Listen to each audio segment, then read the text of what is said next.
I'm good. Yeah, I just been to the Louvre, saw the Mona Lisa. It was a painting.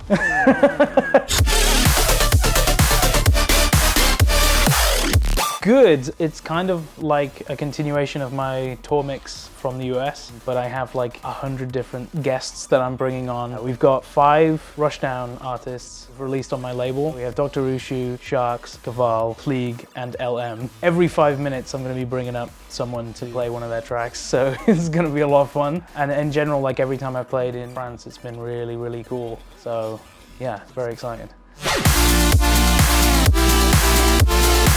I was thinking about that earlier. I think it's like 11 years at this point. Is it like 2010, 11, that sort of thing that I started? So yeah, a long time. Chime started in 2015, but before that it was December with the 3, but yeah, 2015. I really like theming my music quite specifically around like video games. So I guess a really good example is my track Bloom. I really like, rather than sitting down and just going, I'm gonna make a dubstep track, I kind of come into it with a lot more themes going on. So for that track, it was what would lo-fi hip hop mixed with melodic rhythm sound like? So that was like the initial point. And then from there, it became kind of like a flowery, kind of blossoming theme. After that, I started mixing in like what video game tropes around like flowers, like what video game sound effects happen when flowers are in video games. And so yeah, I came up like the main sort of part of the drop is this like harp gradually sort of opening up and going up in pitch like a flower opening. So the whole track just came into this lo-fi hip-hop, chill but still rhythm, pink sounding tune. So that's kind of my thing. I like to just throw everything into the pot and stir it up and see what comes out.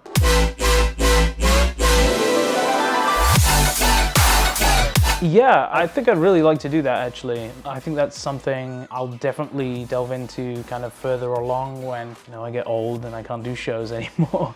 But yeah, definitely working on sound design and music for video games is something I'm really interested in. And in fact, my debut album that I'm working on right now is basically a video game soundtrack to a video game that doesn't exist. So yeah, it's all very themed around that for sure. Obviously video games is a big thing, but other than that, I like to just tap into very specific feelings and that sort of thing. I've written another track that's themed around like a very specific time in like 2011. And I wanted the track to like take me back to that sort of feeling of what it was like. That was when I was in sixth form and I was kind of coming out of my shell a lot more. It's difficult to kind of describe what that sounds like, but to me, I've written a piece of music that sounds like that era, and to me that's really like fulfilling. So that's another thing I draw upon a lot. It's mostly electronic, but outside like dubstep, a lot of drum and bass. Other artists that don't really fit into clean boxes, there's an artist called J Kutch that I really like. John Hopkins, all just kind of electronic, but don't fit into a box. Those are my like go-tos. It takes a long time. I mean, I've been producing for upwards of 10 years now, and there's still so much I could improve. But also, if you want this to be your job, I would suggest be aware of all the other things that come with having the job. So it's not just sitting down and writing the music, it's also managing the business side of things.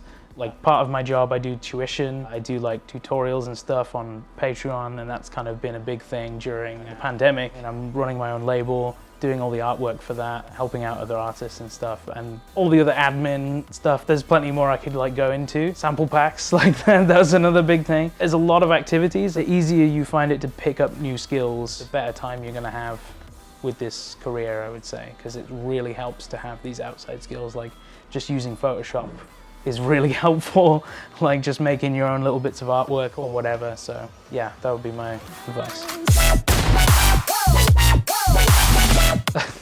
I guess the first year I played Lost Lands, 2018, I got heat stroke, which was bad because it was really hot. Like this year it was like cold and it was really good. So like an hour before my set I was feeling really bad. Basically on my second to last track I was feeling really terrible and I was immediately sick on stage.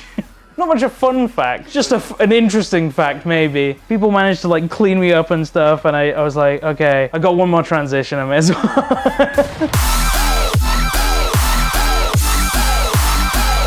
Within dubstep, I've already worked with like a bunch of the artists I'm really interested. Like Xylent was a big one, AU5, Flux Pavilion, Dr. P. Like, oh my god. More of my kind of early years, like dream collabs, were much more in the drum and bass scene because that's where I started. So the dream collabs that are left from that sort of era, like Danny Bird, Metric, Camo and Crooked, Netsky, like all of those kind of drum bass artists. I don't know if that'll ever happen because I'm in a completely different scene, but if I ever like end up duck into drum and bass and see what happens. A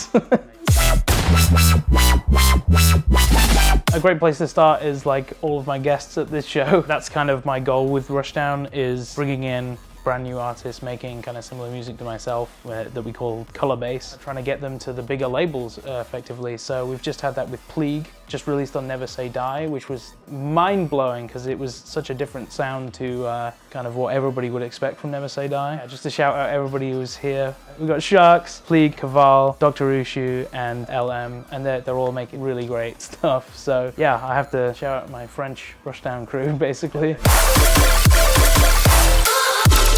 Oh, it's pretty soon actually. It was that track that I kind of just mentioned about taking me back to 2011. And it's kind of same strain as like the lo-fi hip-hop inspired dubstep-y rhythm, whatever mesh thing, but it's like even more chill. It's a weird mesh of worlds. I think it still sounds like me, but it's a kind of a different side than people might expect. A lot more chill, but I'm still dropping it in sets because I've started like putting more chill tracks in there, so more high energy stuff like hits even harder. So that's what I've been doing, and tonight I'm gonna do a transition out of that into something really super heavy so it slaps even harder.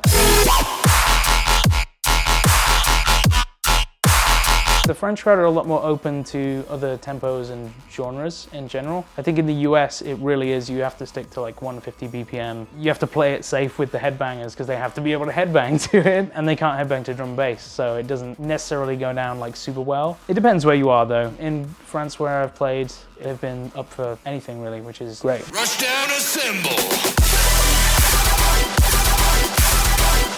Yeah, we've got a 2-track from an artist called Similar Outskirts. Makes very kind of, particularly video game inspired music as well actually. We released an EP from him, which was, all the tracks were based on different legendary Pokemon, which was really cool. And this one is themed around an indie game called Hollow Knight that I absolutely love. So he's basically at this point just writing music that I like. And we've also got an EP coming out soon from a producer called Zim, X-I-M-M, making some crazy stuff. It's kind of gradually collecting tracks as well for Color Bass Volume 3, which is our kind of yearly compilation series with kind of the Rushdown All-Stars on there.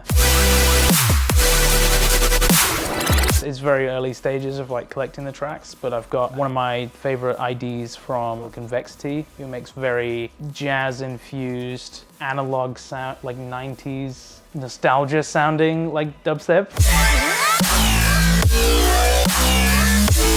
I guess just more space for this kind of dubstep. That's all I've really wanted, and that's kind of why I started fostering more support for smaller artists who are making color bass, because I kind of saw the kind of opportunities really closing up for artists making this kind of music, because they're either shifted to like the heavy side or the kind of like 7 Lion, Selenium kind of side. So anywhere in between, there wasn't really a place for. That's why I opened Rushdown, and then thankfully the bigger labels are really opening up to that too. Disciple are putting out a lot more melodic stuff. Never Say Die just released the EP from Pleague, like that's such a big deal. Monster Cat are very interested in like the color bass side of things. I've been taking a bunch of tracks from Ace Aura. It's opening up a lot more. I think I just hope it kind of continues to flourish, basically. Sancho, I've got something to tell you, and I'm sorry, man. Like, I don't know, I don't really, I'm so sorry, man. I've been told to do this. They're pointing weapons at me, and I'm just, Sancho, go fuck yourself. Man, I'm sorry, Sancho, I'm sorry.